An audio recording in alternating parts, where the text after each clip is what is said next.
بسم الله الرحمن الرحيم. In the name of Allah, the Beneficent, the Merciful.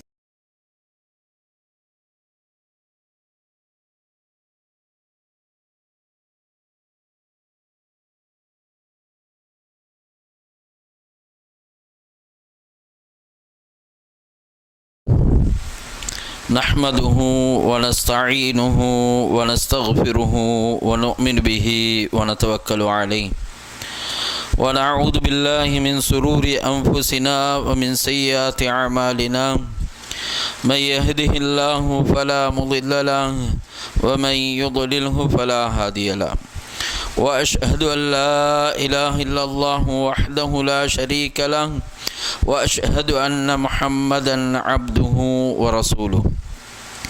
اللهم صل على محمد وعلى آل محمد كما صليت على إبراهيم وعلى آل إبراهيم إنك حميد مجيد.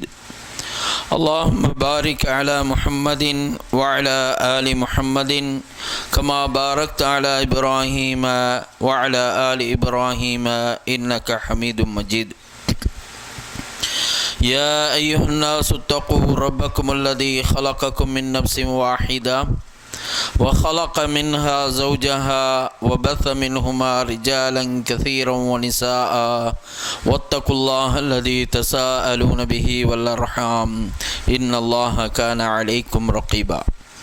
يا أيها الذين آمنوا اتقوا الله حق تقاته ولا تموتن إلا وأنتم مسلمون.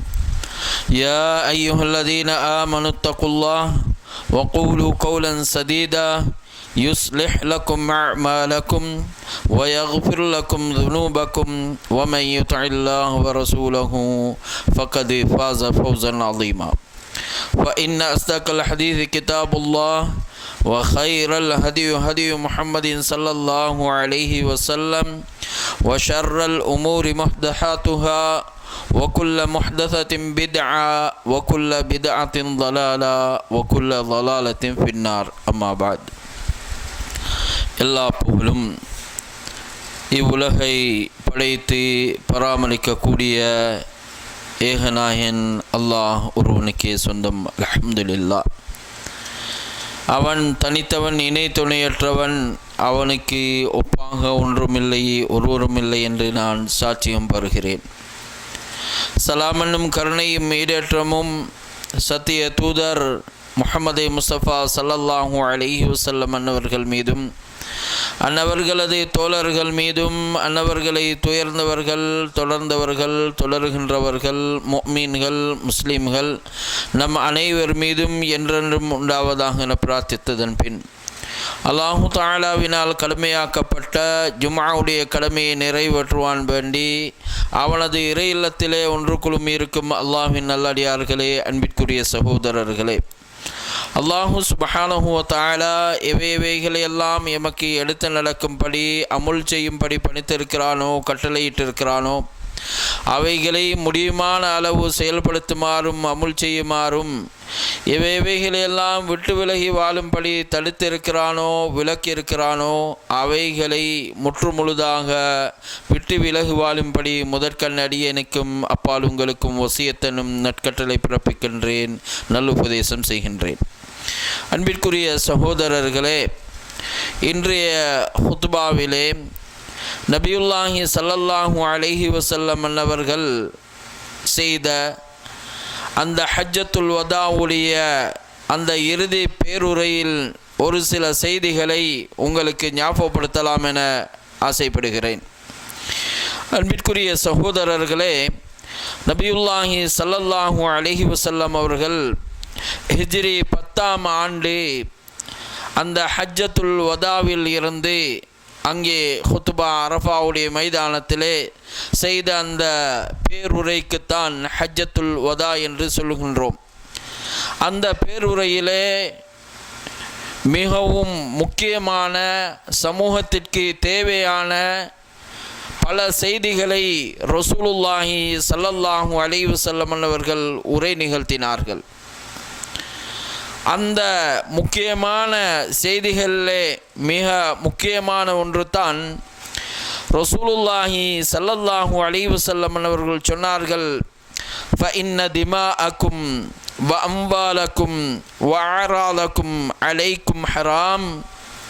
நிச்சயமாக உங்களுக்கு மத்தியிலே உங்களுடைய இரத்தம், உங்களுடைய சொத்து செல்வங்கள், உங்களுடைய மானம் இவைகள் அனைத்தும் சங்கையானது, கண்ணியமானது.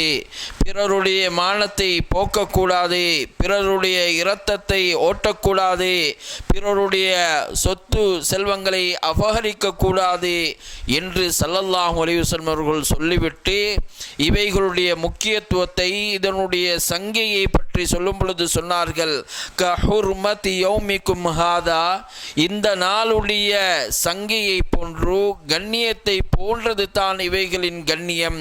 ஃபீ ஷஹ்ரிக்கும் ஹாதா, இந்த மாதத்துடைய சிறப்புகள் கண்ணியம் எப்படி இருக்கிறதோ அதே போன்று தான் உங்களுடைய இரத்தம், உங்களுடைய செல்வம், உங்களுடைய மானமெல்லாம் கண்ணியமானது.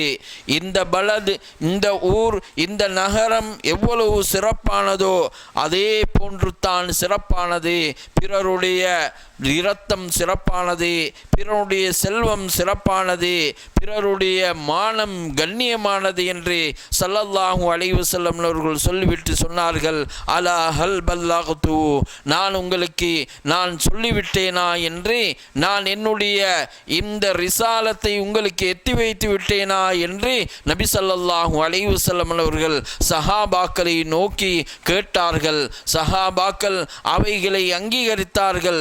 ரசூலுல்லாஹி ஸல்லல்லாஹு அலைஹி வஸல்லம் அவர்கள் தன்னுடைய அந்த ரிசாலாவுடைய நபித்துவத்துடைய பணியை பூர்ணமாக செய்துவிட்டார்கள். அன்பிற்குரிய சகோதரர்களே, இந்த செய்தியை நாம் இன்று பார்ப்போம். அதாவது ரசூலுல்லாஹி ஸல்லல்லாஹு அலைஹி வஸல்லம் அவர்கள் எங்களுக்கு மத்தியிலே எங்களுடைய இரத்தங்களை ஓட்டுவதை ஹராமாக ஆக்கியிருக்கிறார்கள். பிறரை கொல்லுவதை இஸ்லாம் ஹராமாக ஆக்கியிருக்கிறது. பிற இஸ்லாமிய சகோதரனை கொல்லுவது ஹராமாக ஆக்கியிருக்கிறது. பிறருடைய இரத்தத்தை ஹராமாக ஆக்கியிருக்கிறது. அதே போன்று பிறருடைய சொத்து செல்வங்களை சூறையாடுவது, கொள்ளையடிப்பது, இவைகளை எல்லாம் இஸ்லாம் தடுத்திருக்கிறது. எந்த வகையிலும் பிறருடைய சொத்துக்களை அபகரிக்க கூடாது, செல்வத்தை அபகரிக்க கூடாது. ஒரு சான் அடுத்தவனுடைய காணியில் இருந்து அபகரித்தால் கூட நாளை மறுமை நாளிலே அது அவனுடைய களத்திலே தொங்கவிடப்படும் என்பதாக இஸ்லாம் நமக்கு எச்சரிக்கை செய்கின்றது. அவ்வளவு கண்ணியமானது தான் பிறருடைய இரத்தம், பிறருடைய சொத்து செல்வங்கள் எல்லாம். எந்த வகையிலுமே அபகரிக்க கூடாது, பிறருடைய சொத்துக்களை நாம் ஆசை வைக்க கூடாது என்பதனை தடுக்கக்கூடிய ஒரு புனிதமான மார்க்கம் தான் இஸ்லாமிய மார்க்கமாக இருக்கிறது. அதே போன்று அன்பிற்குரிய சகோதரர்களே, நாம் இன்று பிறரை கொள்ளையடிக்கப் போவதும் கிடையாது, பிறருடைய சொத்து செல்வங்களை அபகரிப்பதும் கிடையாது, பிறருடைய இரத்தத்தை ஓட்டுவதும் கிடையாது. ஆனால் நபி ஸல்லல்லாஹு அலைஹி வஸல்லம் அவர்கள் சொன்ன, எச்சரிக்கை செய்த ஒரு செயலை இன்று எமது சமூகம் சர்வசாதாரணமாக செய்து கொண்டிருக்கிறது. அமல்கள் செய்து கொண்டிருக்கிறார்கள், தொழுகின்றார்கள், நோன்பு பிடிக்கிறார்கள், ஜக்காத் கொடுக்கிறார்கள், தான தர்மம் செய்கிறார்கள், குர்ஆன் திலாவத்து செய்கின்றார்கள், இன்னதோர் என்ன நற்காரியங்களை செய்கிறார்கள். ஆனால் பிறரை மானபங்கப்படுத்திக் கொண்டிருக்கக்கூடிய ஒரு நிலையை பார்க்கிறோம். இது ஒரு பாவகரமாக, இது ஒரு தப்பான செயலாக எண்ணாமல் இவைகளை சர்வசாதாரணமாக இன்று எமது இஸ்லாமிய சமூகத்திலே நடைபெற்று கொண்டிருப்பதனை நாங்கள் பார்க்கின்றோம். அன்பிற்குரிய சகோதரர்களே, பிறரை பற்றி சர்வசாதாரணமாக நாம் பேசுகின்றோம், பிறருடைய குறையை பேசுகின்றோம், பிறருடைய தப்புகளை பேசுகின்றோம், பிறரை மானபங்கப்படுத்துகின்றோம். அவருக்கு அது கேள்விப்பட்டால் அவருடைய உள்ளம் கவலை அடையும், உள்ளம் சங்கமம் அடையும், உள்ளம் பிரச்சனை அடையும் என்று தெரிந்தும் கூட இன்று சர்வசாதாரணமாக பிறரை பற்றி புறம் பேசிக் கொண்டிருக்கிறார்கள். பிறருடைய மானத்திலே கையை வைக்கின்றார்கள், பிறருடைய மானத்திலே விளையாடி கொண்டிருக்கிறார்கள். பிறரை கேவலமாக பிறரிடம் பேசக்கூடிய ஒரு மோசமான பண்பு பண்பு இன்று அதிகமான இஸ்லாமிய சகோதரரிடத்திலே நிலவிக் கொண்டிருப்பதை பார்க்கின்றோம்.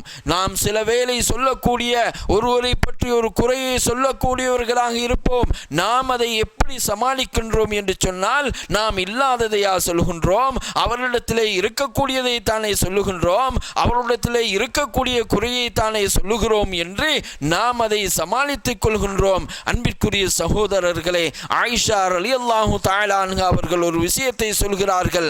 அவர்கள் சொல்லுகிறார்கள், நான் ரசூலுல்லாஹி ஸல்லல்லாஹு அலைஹி வஸல்லம் இடத்திலே சொன்னேன், அதாவது சஃபியா ரலியல்லாஹு தஆலா அன்ஹா அவர்கள் அழகானவர்கள். ரசூலுல்லாஹ்வுடைய மனைவியில் ஒருவர் தான் சஃபியா ரலியல்லாஹு தஆலா அன்ஹா அவர்களும். அவர்கள் அழகானவர்கள், ஆனால் அவர்கள் குட்டையானவர்கள். ஒரு விடுத்தம் ஆயிஷா ரலியல்லாஹு தஆலா அன்ஹா அவர்கள் ரசூலுல்லாஹி ஸல்லல்லாஹு அலைஹி வஸல்லம் இடத்திலே சொல்கிறார்கள், அல்லாஹ்வின் தூதரே, உங்களுடைய மனைவி சஃபியா அவள் குட்டையானவளாக இருக்கிறாள், அவள் கட்டையானவளாக இருக்கிறாள் என்று ரசூலுல்லாஹி ஸல்லல்லாஹு அலைஹி வஸல்லம் இடத்திலே ஆயிஷா ரலியல்லாஹு தஆலா அன்ஹா அவர்கள் சொன்ன உடனே ரசூலுல்லாஹி ஸல்லல்லாஹு அலைஹி வஸல்லம் அவர்கள் சொன்னார்கள், ஏ ஆயிஷாவே, நீ சொன்ன இந்த வார்த்தை இருக்கிறதே, இந்த வார்த்தை கடல் தண்ணீரிலே கலந்தால், கடலிலே போட்டால் கடலில் உள்ள தண்ணீரும் மாசடைந்து விடும், அவ்வளவு மோசமான ஒரு வார்த்தையை நீ சொன்னாய் என்று ரசூலுல்லாஹி ஸல்லல்லாஹு அலைஹி வஸல்லம் அவர்கள் எச்சரிக்கை செய்த செய்தியை ஆயிஷா ரலியல்லாஹு தஆலா அன்ஹா அவர்களே சொல்லுகிறார்கள் என்று சொன்னால், அன்பிற்குரிய சகோதரர்களே, ஒரே ஒரு வார்த்தை தான். உண்மையிலே சஃபியா ரலியல்லாஹு தஆலா அன்ஹா அவர்கள் குட்டையானவர்கள் தான். ஆனால் அதை சொன்னதற்கே ரசூலுல்லாஹி ஸல்லல்லாஹு அலைஹி வஸல்லம் அவர்கள் இப்படி எச்சரிக்கை செய்தார்கள் என்று சொன்னால், இன்று நாம் பிறரை பற்றி எப்படி எல்லாம் பேசுகின்றோம். இல்லாத பொல்லாத செயல்களை, விஷயங்களை எல்லாம் இன்று பரப்புகின்றோம். உண்மையிலே அவரிடத்திலே அந்த பண்பு இருக்காது, அந்த பழக்க வழக்கங்கள் இருக்காது. ஆனால் நாம் அவரை கேவலப்படுத்த வேண்டும் என்பதற்காக வேண்டி, அவர் என்னோடு மனஸ்தாபமாக இருக்கிறார் என்பதற்காக வேண்டி சமூகத்திலே அவரை மட்டம் தட்ட வேண்டும், சமூகத்திலே அவரை கீழே போட வேண்டும், சமூகத்திலே இழிவாக ஆக்க வேண்டும் என்பதற்காக வேண்டி பலர் இன்று பலதரப்பட்ட முறையிலே குறைகளை அள்ளி போட்டுக் கொண்டிருக்கிறார்கள். பிறரை பற்றி தவறாக கதைத்து திரிகின்றார்கள். அன்பிற்குரிய சகோதரர்களே, எந்த அளவுக்கு என்று சொன்னால், இன்று சோசியல் மீடியா என்று சொல்லக்கூடிய இந்த வாட்ஸ்அப்களின் மூலமாக, இந்த ஃபேஸ்புக்களின் மூலமாக இன்று ஒவ்வொருவருடைய மானமும் அப்படியே அம்பலப்படுத்தப்படுவதை பார்க்கின்றோம். பிறருடைய வீட்டிலே இருக்கக்கூடிய பிரச்சனைகளை சந்திக்கு கொண்டு வரக்கூடிய ஒரு நிலையை பார்க்கின்றோம். தன்னுடைய பிரச்சனைக்காக, தன்னுடைய சொந்த பிரச்சனைக்காக தன்னுடைய இஸ்லாமிய சகோதரனை மானபங்கப்படுத்தக்கூடிய நிலையை பார்க்கிறோம். எதுவரைக்கும் என்று சொன்னால், இன்று மார்க்கம் பேசுகின்றோம், தஅவா செய்கின்றோம், நல்லதை செய்கின்றோம் என்று சொல்லிக் கொண்டிருக்கக்கூடிய ஒரு சிலர் கூட இன்று படித்த தஅவாவுடைய பணியை செய்யக்கூடிய ஆலிம்களை கூட தரக்குறைவாக, அவர்களை கேவலமாக பேசக்கூடிய ஒரு நிலையை பார்க்கின்றோம். அன்பிற்குரிய சகோதரர்களே, பேசக்கூடிய வார்த்தைகளை அளந்து பேச வேண்டும். எங்களுடைய வாயில் இருந்து வரக்கூடிய வார்த்தைகளை நாம் அளந்து பேச வேண்டும். ஏனென்றால் எங்களுடைய வாயில் இருந்து வரக்கூடிய வார்த்தைகளை பதிவிடுவதற்காக வேண்டி வானவர்கள் இருந்து கொண்டிருக்கிறார்கள். மா யல்ஃபிது மின் கௌலின் இல்லா லதைஹி ரகீபுன் அதீத். நாம் பேசக்கூடிய வார்த்தைகளை பதிவிடக்கூடிய வானவர்களை அல்லாஹ் சுப்ஹானஹு வ தஆலா நியமித்து வைத்திருக்கின்றான். யாரையும் நாம் மனம் நோகடிக்க கூடாது, யாருடைய உள்ளமும் புண்படக்கூடிய அளவுக்கு நாம் நடந்து கொள்ளக்கூடாது. ஒருவருடைய குறையே நாமல் சுட்டி காட்டுவதாக இருந்தாலும் அவருடைய உள்ளம் படாத முறையிலே, அவருடைய மானம் அம்பலப்படுத்தப்படாத முறையிலே அவரை அணுகி அந்த குறையை அழகான முறையிலே சுட்டி காட்டும்படித்தான் இஸ்லாம் வலியுறுத்துகின்றது, இஸ்லாம் வழிகாட்டுகிறது. அவைகளை விட்டுவிட்டு பிறரை கேவலப்படுத்த வேண்டும். எப்படியாவது இவர்களை சமூகத்திலே தாழ்த்திவிட வேண்டும் என்ற தீய நோக்கத்திலே செயல்படக்கூடிய பலரை நாம் பார்க்கின்றோம். அன்பிற்குரிய சகோதரர்களே, எந்த அளவுக்கு என்று சொன்னால் சில பெரும் பெரும் அறிஞர்கள் இஸ்லாத்திற்காக வேண்டி, சமூகத்திற்காக வேண்டி, சமுதாயத்திற்காக வேண்டி பெரும் பெரும் பாடுபட்ட பெரும் அறிஞர்களுடைய போட்டோக்களை கூட இன்று ஃபேஸ்புக்கில் போட்டு அந்த போட்டோக்களை விசித்திரமாக, அந்த போட்டோக்களை அசிங்கமாக அலங்கரித்து பெரும் பெரும் அறிஞர்களை எல்லாம் இன்று ஒரு இஸ்லாமிய சகோதரர்களை கேவலப்படுத்திக் கொண்டிருக்கக்கூடிய ஒரு அவல நிலையை நாம் பார்த்து கொண்டிருக்கின்றோம். ரசூலுல்லாஹி ஸல்லல்லாஹு அலைஹி வஸல்லம் அவர்கள் எச்சரிக்கை செய்தார்கள், இந்த மாதம் எவ்வளவு புனிதமானது, இந்த நாள் எவ்வளவு புனிதமானது, இந்த இடம் எவ்வளவு புனிதமானது, இதே போன்று புனிதமானது தான் உங்களுடைய பிறருடைய மானம் என்று ஸல்லல்லாஹு அலைஹி வஸல்லம் அவர்கள் சொன்னார்களே. இதை இன்று அற்பமாக மதித்து செயல்படக்கூடிய பலரை நாம் பார்த்து கொண்டிருக்கின்றோம். அன்பிற்குரிய சகோதரர்களே, ரசூலுல்லாஹி ஸல்லல்லாஹு அலைஹி வஸல்லம் அவர்கள் மிஅராஜுடைய பயணம் மேற்கொண்ட சந்தர்ப்பத்திலே அவர்கள் ஒரு கௌமுக்கு, ஒரு கூட்டத்திற்கு மத்தியிலே நடந்து செல்கிறார்கள். அவர்களுக்கு அல்ஃபாரும் மின் நுஹாசின் யஹ்மிஷூன வுஜூஹும் வ சுதூரஹும், அவர்களுக்கு இரும்பினாலான நிகங்கள் உண்டு. அவர்களுக்கு இரும்பினாலான நிகங்கள் உண்டு. அந்த நிகங்களை கொண்டு அவர்கள் தங்களுடைய முகங்களையும் தங்களுடைய நெஞ்சையும் அவர்கள் கிழித்துக் கொள்கிறார்கள். இவர்களை பார்த்து ஃபகுல்து, நான் கேட்டேன், மன் ஹாவுலாய் யா ஜிப்ரீல், ஏ ஜிப்ரீலே இவர்கள் யார், ஏன் இப்படி வேதனை செய்யப்படுகிறார்கள், தங்களுடைய கைகளாலே தங்களுடைய முகத்தையும் தங்களுடைய நெஞ்சுகளையும் ஏன் இவர்கள் கீறி கிழித்துக் கொள்கிறார்கள் என்று ஜிப்ரீல் அலைஹிஸ்ஸலாம் அவர்களிடத்திலே நான் கேட்டேன். அப்பொழுது தான் ஜிப்ரீல் அலைஹிஸ்ஸலாம் அவர்கள் சொன்னார்கள், ஹாவுலாய் அல்லதீன யஅகுலூன லுஹூமன் நாஸ், இவர்கள் தான் மனிதர்களுடைய மாமிசத்தை சாப்பிட்டவர்கள். உலகத்திலே வாழும் பொழுது மனிதர்களுடைய மாமிசத்தை, இறைச்சியை சாப்பிட்டவர்கள்.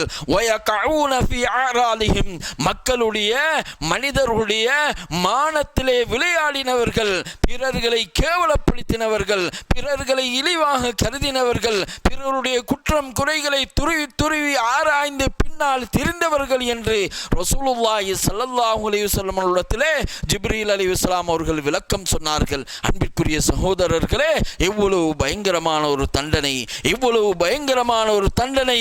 இந்த தண்டனையில் இருந்து நாம் விடுபட வேண்டுமாக இருந்தால் எங்களுடைய நாவுகளில் இருந்து பிறரை பற்றி தப்பான எடைகளை போடக்கூடாது, பிறர்களை பற்றி தப்பான வார்த்தைகள் எங்களுடைய வாய்களில் இருந்து வரக்கூடாது, பிறரை மானபங்கப்படுத்தக்கூடாது, பிறரை இழிவாக்க கூடாது.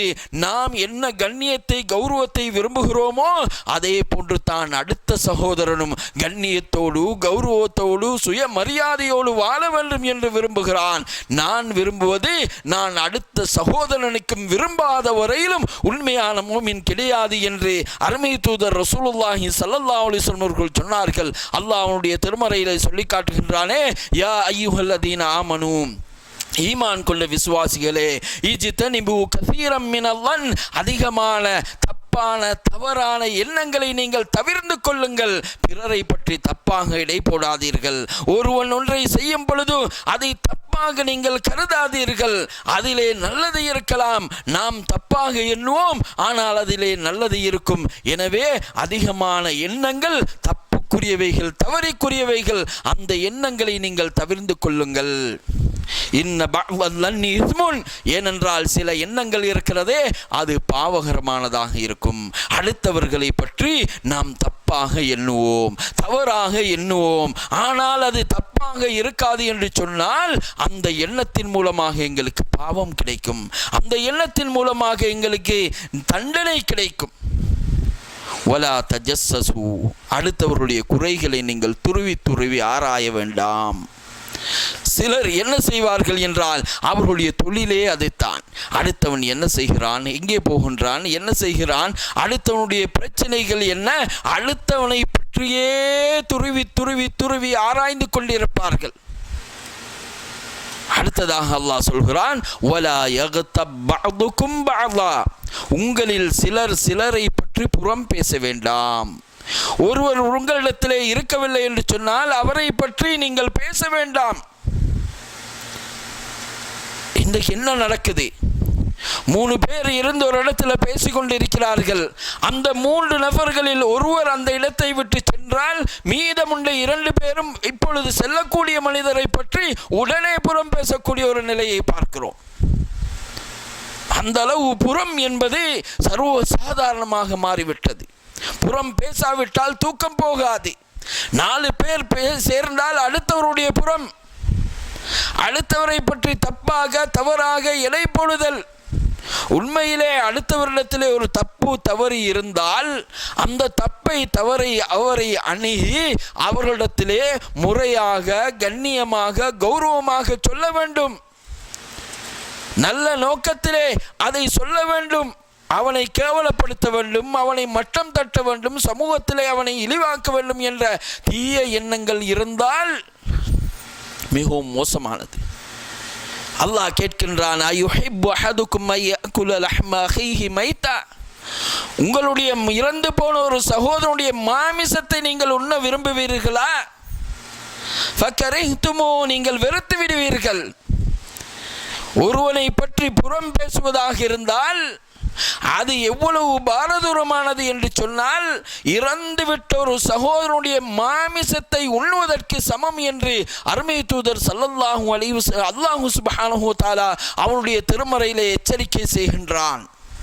இந்த பண்பு அன்பிற்குரிய சகோதரர்களே எங்களிடத்திலே வரவே கூடாது. ஏனென்றால் ரசூலுல்லாஹி ஸல்லல்லாஹு அலைஹி வஸல்லம் அவர்கள் கூறியதாக அபூ ஹுரைரா ரலியல்லாஹு தஆலா அன்ஹு அவர்கள் சொல்லக்கூடிய செய்தி முஸ்லிமிலே இடம்பெறுகிறது. ஒரு முஸ்லிம் எல்லா முஸ்லிம்களுக்கும் இன்னொரு முஸ்லிமின் மீது அவனுடைய இரத்தத்தை சிந்துவது, ஓட்டுவது ஹராம். அவனுடைய மானபங்கப்படுத்துவது ஹராம். அவனுடைய சொத்து செல்வங்களை சூறையாடுவது ஹராம் என்பதாக அருமை தூதர் ஸல்லல்லாஹு அலைஹி வஸல்லம் அவர்கள் சொல்லி இருக்கிறார்கள். எனவே நாங்கள் அடுத்தவருடைய மான விஷயத்திலே மிகவும் எச்சரிக்கையாக இருக்க வேண்டும். இதைத்தான் ரசூலுல்லாஹி ஸல்லல்லாஹு அலைஹி வஸல்லம் அவர்கள் தங்களுடைய ஹஜ்ஜத்துல் வதா அந்த பிரசங்கத்திலே மிகவும் முக்கியமாக சொன்னார்கள். எனவே இந்த ஹஜ்ஜுடைய காலத்திலே இருக்கின்றோம். இந்த செய்திகளை அதிகமாக நாங்கள் கேட்போம். கேட்பதில் மாத்திரம் பிரயோஜனம் கிடையாது, அவைகளை செயல்படுத்த வேண்டும். எங்களை பாதுகாத்துக் கொள்ள வேண்டும். எங்களுடைய நாவை பாதுகாத்துக் கொள்ள வேண்டும். அல்லாஹ்வுடைய தண்டனையில் இருந்து எம்மை நாம் பாதுகாத்துக் கொள்ள வேண்டும். வல்ல நாயன் அல்லாஹ் சுப்ஹானஹு வ தஆலா நம் அனைவருக்கும் அருள் புரிவானாக. அல்ஹம்துலில்லாஹ் வஸ்ஸலாத்து வஸ்ஸலாமு அலா ரசூலில்லாஹ் முஹம்மது இப்னு அப்துல்லாஹ், அம்மா பஅத்.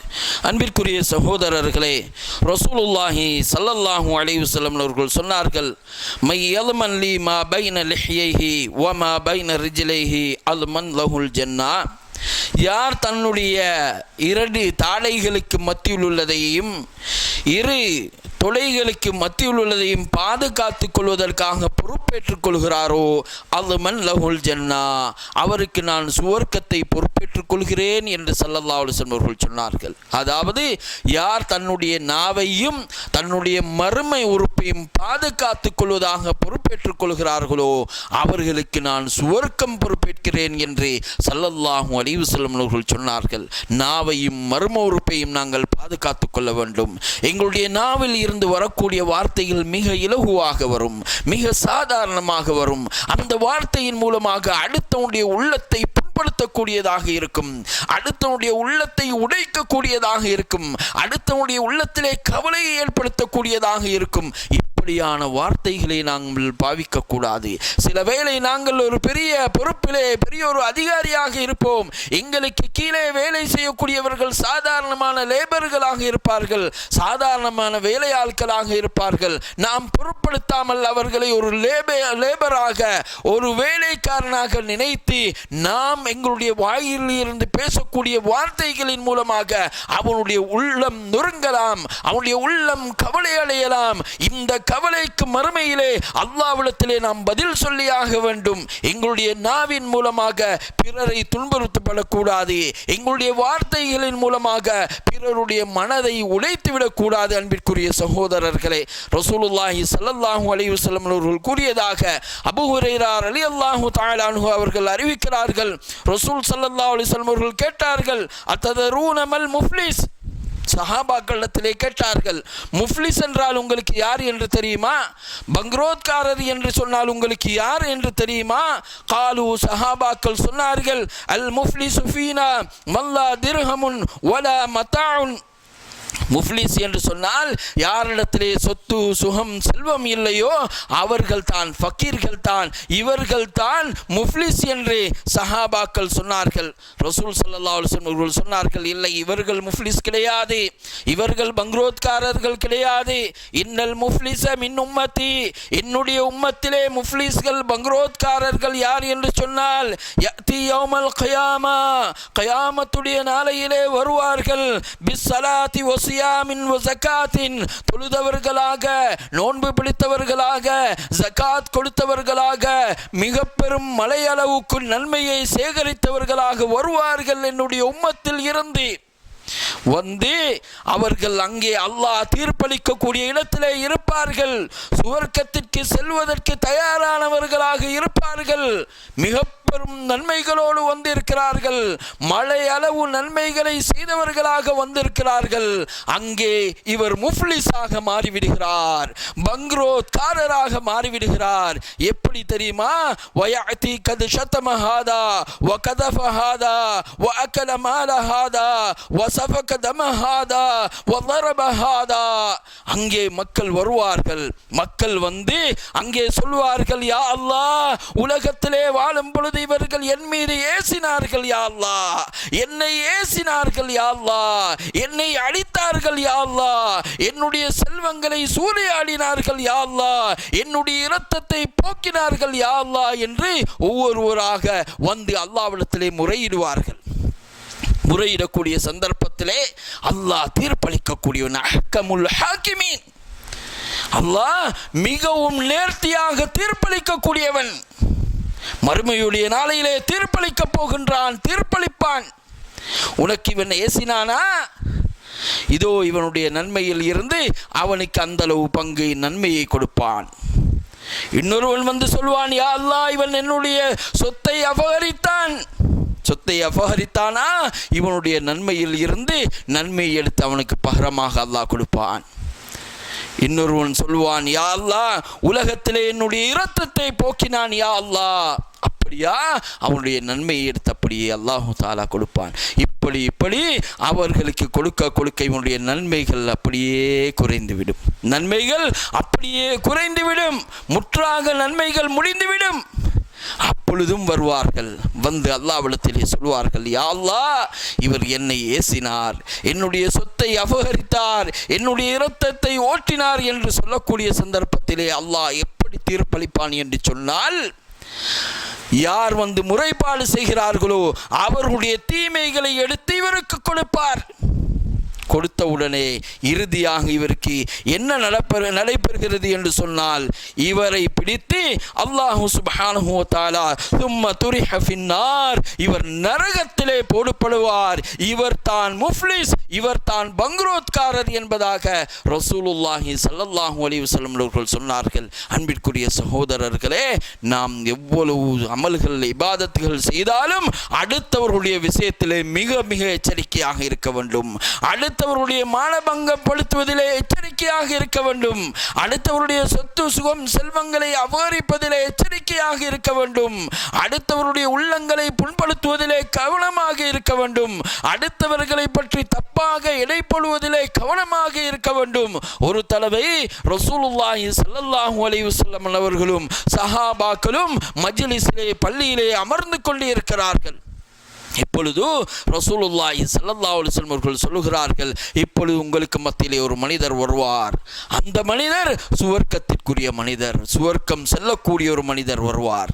சஹாபாக்கள் எல்லோரும் ஆச்சரியத்தோடு பார்க்கிறார்கள், யார் அந்த சுவர்க்கத்திற்கு செல்லக்கூடிய மனிதர்? அப்பொழுது ஒருவர் பள்ளி வாயிலுக்கு உள்ளே வருகிறார். அவருடைய இடது கரத்திலே தன்னுடைய செருப்புகளை, பாதணிகளை பிடித்தவர்களாக, வலது கரத்தால் தன்னுடைய தாலியிலே இருக்கக்கூடிய தண்ணீரை தடவியவராக பள்ளிக்குள்ளே வருகிறார். இப்படியாக 3 சந்தர்ப்பங்களில் ரசூலுல்லாஹி ஸல்லல்லாஹு அலைஹி வஸல்லம் அவர்கள் சொல்ல சஹாபாக்களும் பார்த்தார்கள், அதே மனிதர் தான் வருகிறார். சஹாபாக்களுக்கு ஆசை ஆர்வம், சுவர்க்கம் செல்ல வேண்டும் என்ற ஆசை ஆர்வம். எனவே ஒரு நபித்தோழர் இப்னு உமர் ரலியல்லாஹு தஆலா அன்ஹு அவர்கள் அந்த நபித்தோழரை பின்தொடர்கிறார்கள், அவர்களை ஃபாலோ பண்ணுகிறார்கள். இவர் சுவர்க்கத்திற்கு செல்லக்கூடிய என்ன நல்லமல் செய்கிறார், அந்த நல்லமலை நானும் செய்து சுவர்க்கம் செல்ல வேண்டும் என்ற நல்ல நோக்கத்தோடு அந்த நபித்தோழரை பின்தொடர்ந்து அவர் சொல்கிறார், எனது தோழரே, எனது வீட்டிலே கொஞ்சம் பிரச்சனை, எனக்கும் தந்தைக்கும் மத்தியிலே பிரச்சனை, அதனால் எனக்கு 3 நாட்கள் உங்களுடைய வீட்டிலே தங்குவதற்கு அனுமதி தருகிறீர்களா? அவரும் சொல்கிறாராம், அனுமதி தருகின்றேன். இந்த நபித்தோழர் அவருடைய வீட்டிலே 3 நாட்களாக அங்கே தங்கி இவர் செய்யக்கூடிய அமல்கள் என்ன என்று உற்று நோக்கிறார், பார்க்கிறார். இந்த நபித்தோழர் செய்யக்கூடிய அமல் என்ன தெரியுமா? சாதாரணமாக எல்லோரும் செய்யக்கூடிய அமல் தான். இரவு நேரத்தில் எழும்புகிறார், எழும்பி தஹஜ்ஜுடைய தொழுகையை தொழுகிறார், ஃபஜ்ருடைய அதான் வரைக்கும் தொழுகையிலே ஈடுபடுகிறார். இது எல்லா சஹாபாக்களும் செய்த அமல். இந்த ஃபாலோ பண்ணி சென்ற நபித்தோழர்கள் எல்லாம் செய்யக்கூடிய அமல். 3 நாட்களும் பார்க்கிறார், 3 நாட்களும் இதே அமல் தான், ஸ்பெஷலாக எந்த அமலும் கிடையாது. இறுதியாக சொல்லுகிறார், நான் போய் வருகிறேன், நான் வந்தது தந்தையோடு அப்பாவோடு எந்த பிரச்சனையும் இல்லை. ரசூலுல்லாஹி ஸல்லல்லாஹு அலைஹி வஸல்லம் அவர்கள் சொன்னார்கள், சுவர்க்கத்திற்குரிய மனிதர் இப்பொழுது உங்களுக்கு மத்தியிலே வருவார் என்று 3 சந்தர்ப்பங்களிலே சொன்னார்கள். 3 சந்தர்ப்பங்களிலும் நீங்கள் தான் வந்தீர்கள். நீங்கள் என்ன நல்லமல் செய்கிறீர்கள் என்று நான் பார்ப்பதற்காக வேண்டி தான் உங்களை பின்தொடர்ந்து வந்து உங்களுடைய வீட்டிலே இருந்தேன். ஆனால் எதையுமே நான் காணவில்லை. சாதாரண அமல்கள் தான் செய்கிறீர்கள், நாம் செய்யக்கூடிய அமல்கள் தான் செய்கிறீர்கள், எதையும் நான் காணவில்லை என்று நான் போய் வருகிறேன் என்று அவர்கள் திரும்பக்கூடிய சந்தர்ப்பத்திலே அந்த நபித்தோழர் மீண்டும் இந்த நபித்தோழரை அழைத்து சொல்கிறார், நான் செய்யக்கூடிய ஒரு அமல் என்ன என்று சொன்னால், என்னுடைய உள்ளத்திலே பிறரை பற்றி எந்த தவறான எண்ணமும் கிடையாது. யாரை பற்றியும் தவறாக என்னுடைய உள்ளத்திலே இடம் கிடையாது. அப்பொழுது இந்த நபித்தோழர் சொல்கிறார், நீர் செய்யக்கூடிய அந்த சுவர்க்கத்தை அடையக்கூடிய நல்ல அமல் இதுவாகத்தான் இருக்கலாம். பிறரை பற்றி தவறாக எடை போடாமல் இருக்கக்கூடிய உள்ளத்திற்குத்தான் அல்லாஹ் சுவர்க்கத்தை தருவதாக நபி ஸல்லல்லாஹு அலைஹி வஸல்லம் அவர்கள் சொல்லி இருக்கலாம் என்பதாக அந்த நபித்தோழர் சொல்லிவிடுகிறார் என்று சொன்னால், அன்பிற்குரிய சகோதரர்களே, எங்களுடைய உள்ளங்களின் நிலை என்ன? நாம் பிறரை பற்றி எப்படியெல்லாம் தவறாக இடை போட்டுக் கொண்டிருக்கிறோம். பெத்த தாயை பற்றி தவறாக எண்ணுகின்றோம், மனைவியை பற்றி தவறாக எண்ணுகிறோம், பிள்ளைகளை பற்றி தவறாக எண்ணுகின்றோம், தங்களோடு ரூமிலே இருக்கக்கூடிய ரூம் பார்ட்னர்களை பற்றி தவறாக எண்ணுகின்றோம், தங்களோடு கம்பெனியிலே வேலை செய்யக்கூடிய சக ஊழியர்களை பற்றி தவறாக எடை போடுகின்றோம். அதிலே எந்த உண்மையும் இருக்காது. ஷைத்தானுடைய ஊசலாட்டத்தின் காரணமாக பிறரை பற்றி தவறாக எண்ணிக்கொண்டு இருப்போம். எனவே அன்பிற்குரிய சகோதரர்களே, இவ்வாறான தவறான எண்ணங்களை விட்டு எங்களை நாங்கள் பாதுகாத்து கொள்ள வேண்டும். பிறரை பற்றி புறம் பேசுவதை விட்டும், பிறரை பற்றி கோல் சொல்லி திரிவதை விட்டும், பிறரை மானபங்கப்படுத்துவதை விட்டும் அல்லாஹு சுப்ஹானஹு வ தஆலா நம் அனைவரையும் பாதுகாத்தருள் புரிவானாக. வ ஆகிர் தஅவானா அனில் ஹம்துலில்லாஹி ரப்பில் ஆலமீன்.